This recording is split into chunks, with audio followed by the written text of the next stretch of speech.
Olá a todos e bem-vindos a mais uma edição do Eco África. Eu sou Dália Langa e falo-vos a partir de Maputo.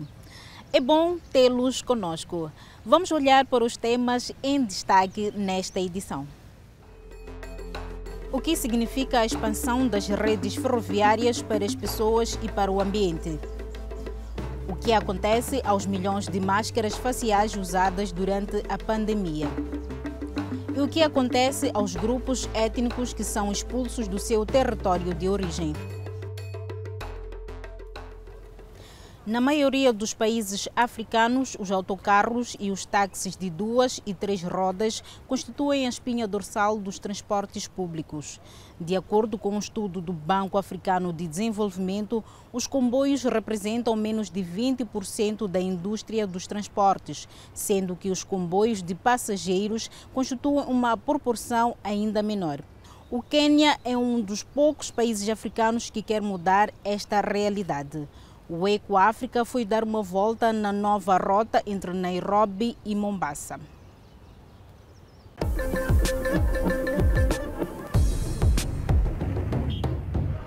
Duas vezes por dia, esta linha de comboio transporta passageiros entre o porto de Mombasa e a capital do Quênia. São 5 horas de viagem. Uma passagem de ida custa ao gerente de logística, Peter Muruti, 1.000 shillings quenianos. Uma viagem de autocarro seria mais cara e demoraria o dobro do tempo. É tão organizado. Sente-se que se está realmente a viajar, não como quando apanhamos um matatus com toda aquela desorganização.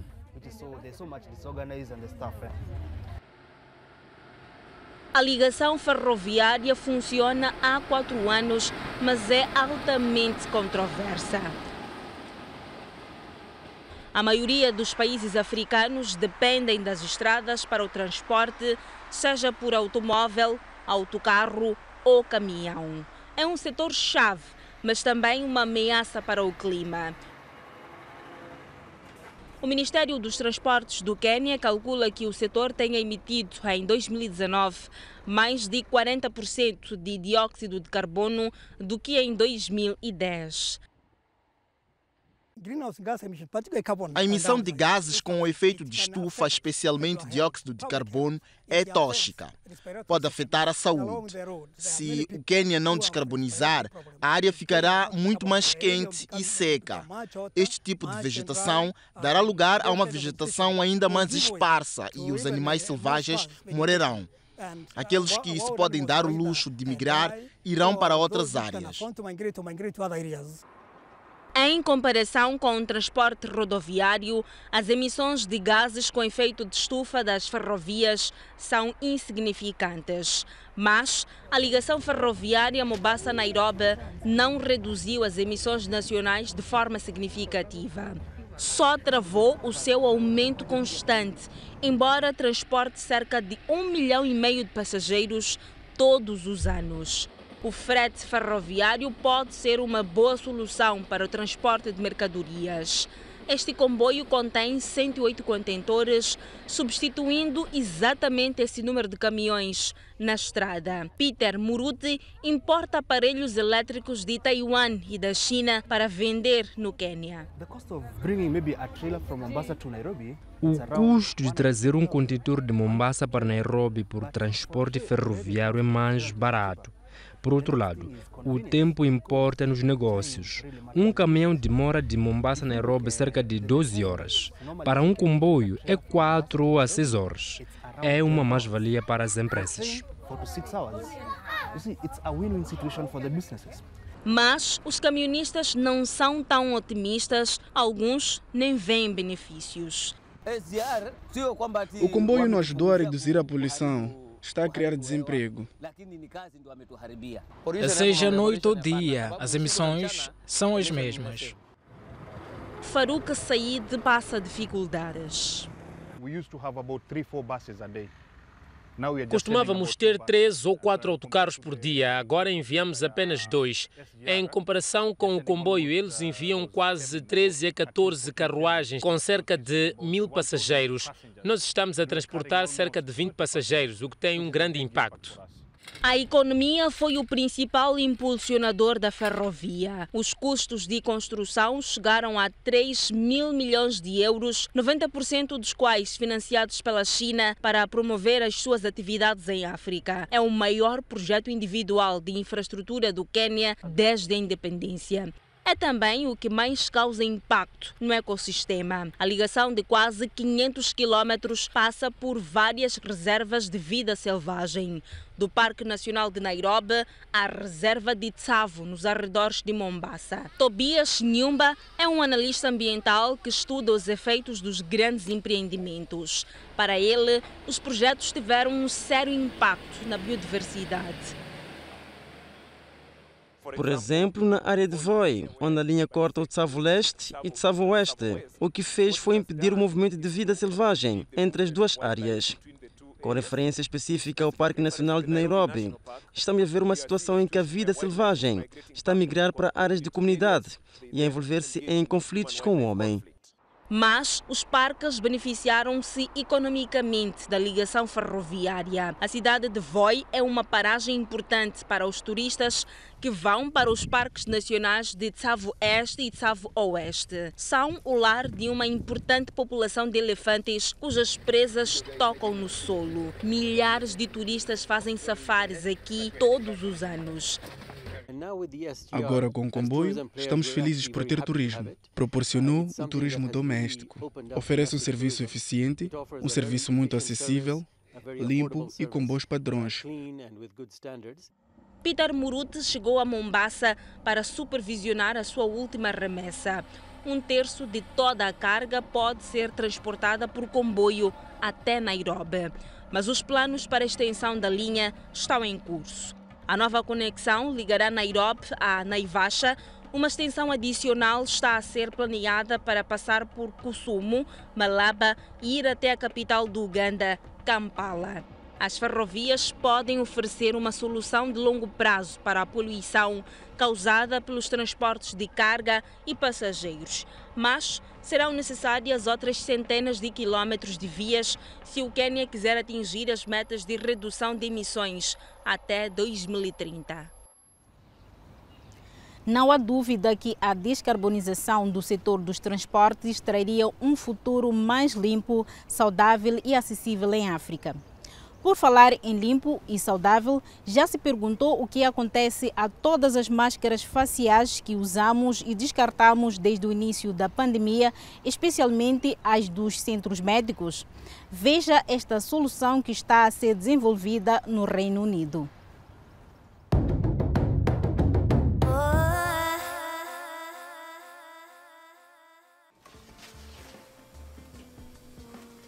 Esta matéria viscosa, roxa azulada, é resultado disto: máscaras cirúrgicas feitas de polipropileno. As máscaras têm sido importantes para controlar a pandemia, mas também causaram danos ambientais, pois acabam muitas vezes nos oceanos, onde ameaçam a vida marinha. Atualmente, estima-se que 1,6 milhão de toneladas de máscaras sejam descartadas diariamente. Esta máquina derrete máscaras a 350 graus Celsius para produzir um material que pode ser utilizado para fazer novos produtos. Depois de processadas na máquina, obtemos blocos de 20 kg de polipropileno.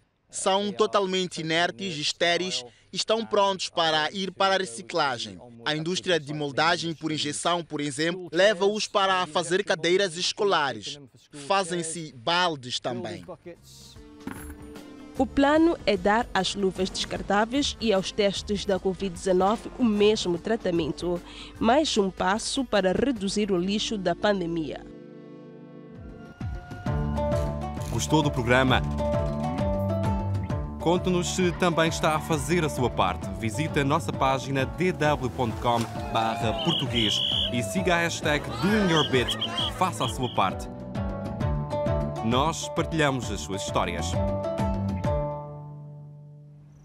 A África do Sul tem em mãos um grave problema de resíduos. Neste país, a separação de lixo é rara.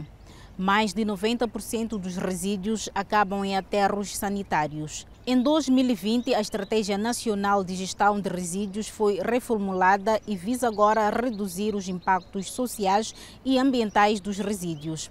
Já iniciativas privadas que visam a reutilização, reparação e reciclagem irão contribuir para a solução, como é o caso da startup Regionais da cidade do Cabo. Vamos conhecê-la. Ursula Berend separa e empacota resíduos de plástico. A reciclagem ainda é uma exceção aqui na cidade do Cabo. Ursula Berend só começou a separar o papel e plástico recentemente no âmbito de um projeto piloto.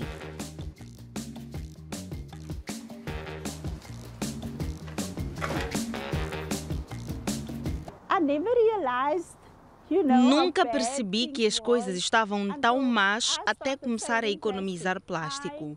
Estou muito feliz por estar a fazer a minha parte. Toda ajuda conta. Atualmente, apenas 7,5% dos sul-africanos reciclam. O resultado são montanhas de plásticos e outros resíduos. Até agora, a única forma de reciclagem era feita por coletores informais. Chad Robertson decidiu agir. Temos muitos despejos ilegais. De acordo com algumas estatísticas, gastamos cerca de 400 milhões de randes por ano na limpeza de lixeiras ilegais, quando poderemos usar esse valor em soluções para o problema. Logo atrás do aterro, há uma placa de proibição de despejo. Sim, muito irônico. Na verdade, não é irônico, porque na maioria dos locais de despejo existem placas de proibição. É bastante normal aqui na cidade do Cabo. Chad Robertson quer incentivar os habitantes da cidade do Cabo a promoverem mudanças. A sua startup Regionais centra-se nas pessoas mais pobres da cidade. A África do Sul é uma sociedade muito desigual e isso estende-se à eliminação de resíduos. Numa comunidade de baixo rendimento, por exemplo, não há serviços além dos coletores informais, porque as empresas privadas não operam lá, nem o serviço gratuito da cidade. Isso acontece apenas nas comunidades mais ricas. A Regionais está localizada no subúrbio de Bridgetown, no leste. Em 2018, a startup lançou um projeto piloto adaptado às necessidades das áreas pobres. Sihli e Sivi Mavum começam seu turno no ponto de recolha. Enquanto um vasculha e separa os itens da semana anterior, o outro parte no seu triciclo de carga. Sivi Mavum faz uma visita ao bairro uma vez por semana. O serviço é novo para os residentes de Bridgetown. Sivi Mavum recolhe papel, plástico e latas. Há 500 famílias envolvidas no projeto.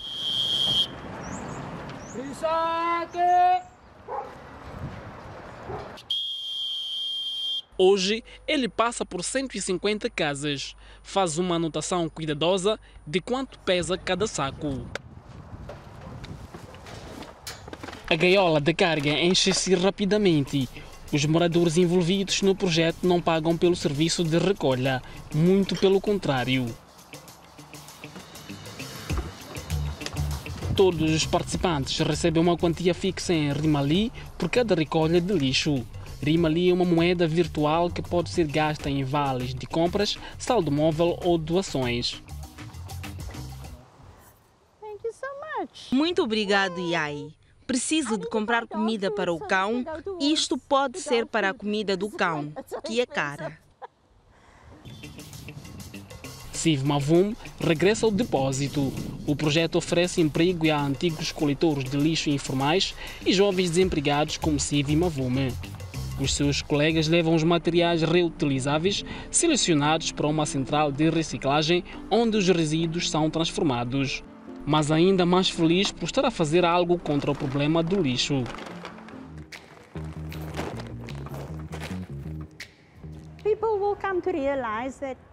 As pessoas vão perceber que todos nós precisamos de fazer algo, seja qual for a mudança.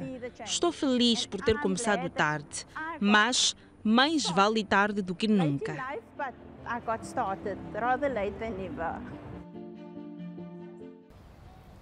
Sabia que existem espécies de focas que conseguem ficar debaixo da água durante 2 horas? No total, existem mais de 30 espécies de focas em todo o mundo. Passam o seu tempo na água, em terra e, em alguns casos, no gelo. Hoje vamos conhecer uma espécie muito rara que só existe na Finlândia.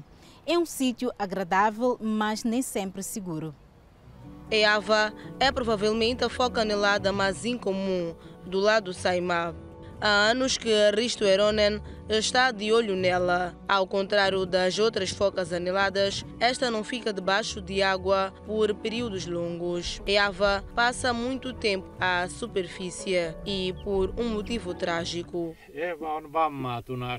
Eva está ferida. Provavelmente é por causa de um anzol na garganta. Ela ficou presa numa linha e por volta da mesma época, na primavera, ela começou a fazer sons fortes. Agora, Eva tem que passar por muito tempo na superfície a inalar oxigênio. A Finlândia é conhecida por ser a terra dos 1000 lagos. O lago Saimaa, no sudoeste do país, é o maior deles e cobre 4,5 mil quilômetros quadrados. A foca anelada de Saimaa só pode ser encontrada aqui. A espécie está em risco de extinção. Existem apenas 400 exemplares. O aquecimento global dificultou-lhes a vida. As focas precisam de gelo e neve para construir as tocas. Mas a maior ameaça é a pesca. O lago está cheio de pequenos peixes brancos que são uma iguaria no verão na Finlândia. As redes de pesca são um perigo para as crias das focas, que se enroscam facilmente nelas. Para protegê-las, há uma moratória à pesca com redes entre abril e junho de cada ano. No verão, essa proibição é suspensa porque milhares de turistas querem pescar. Ativistas ambientais lançaram uma campanha incentivando as pessoas a interessarem-se pelas focas e os entusiastas de pesca prometeram deixar de pescar com redes. Em troca, recebem armadilhas para peixes que não representam uma ameaça para as focas.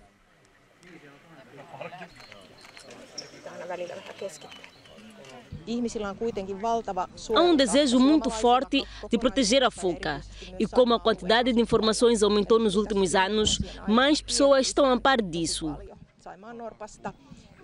Mas isso também significa que mais pessoas vêm à região para ver os próprios animais. Então há um ato de equilíbrio constante. Neste evento, uma centena de entusiastas de pesca prometeram interromper a pesca com redes e trocaram os seus equipamentos por armadilhas para peixes. E a Eave? Bem, ela já tem experiência com equipamentos e certamente não terá mais feridas. Um ecossistema saudável é vital para a vida no nosso planeta. Protege a biodiversidade, ajuda a combater as alterações climáticas e cria condições de vida ideais. Por isso, devemos cuidar dele. No entanto, se tudo continuar como está, estima-se que até 2050 mais de 90% da superfície terrestre esteja degradada. O que aconteceria se tivéssemos de fugir dos nossos ambientes domésticos? Se já não pudéssemos praticar as nossas tradições e viver como queremos? Na verdade, o povo pigmeu do sul dos Camarões conhece essa realidade.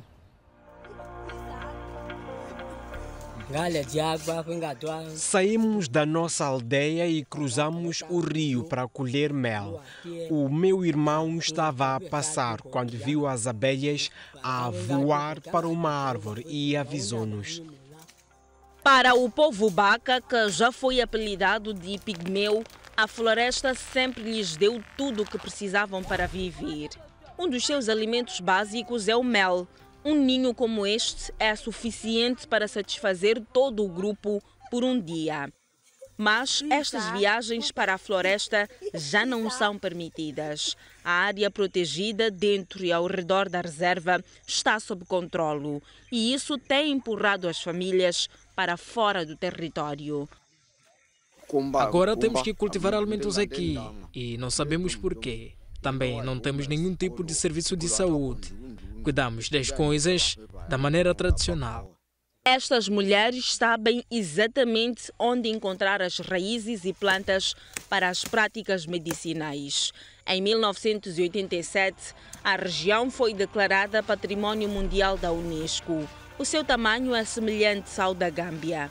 A biosfera possui uma enorme diversidade de espécies e é o lar de animais em risco de extinção, como o pangolim gigante e os leopardos.